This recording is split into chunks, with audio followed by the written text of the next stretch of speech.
नमस्कार, मी ओमप्रकाश वडान. आपण पाहत आहात वास्तव न्यूज मराठी. पेट्रोल टंचाईची झळ सर्वसामान्यांना कशी बसते याचा अनोखा प्रत्यय छत्रपती संभाजीनगर जिल्ह्यातील कन्नड तालुक्यातील शिवराई फाटा येथे आलाय. पेट्रोल संपल्याने रस्त्यातच बंद पडलेल्या दुचाकीला एका तरुणाने थेट बैलगाडीत टाकून पेट्रोल पंप गाठल्याची घटना समोर आली. मिळालेल्या माहितीनुसार संबंधित तरुणाची दुचाकी अचानक पेट्रोल संपल्याने रस्त्यातच बंद पडली.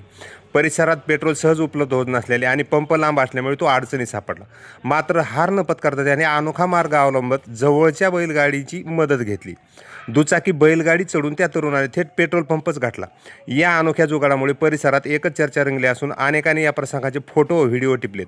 दरम्यान पेट्रोल टंचाईमुळे नागरिकांना विविध अडचणींचा सामना करावा लागत असून प्रशासनाने यावर तातडीने उपाययोजना कराव्यात अशी मागणी नागरिकांकडून होत आहे. अशा ताज्या घटना आणि घडामोडीसाठी वास्तव न्यूज मराठीला सबस्क्राईब करा, लाईक करा, कमेंट करा, शेअर करा व फॉलोही करा. मोटरसायकल घेऊन कन्नडच्या पंपावर हजर.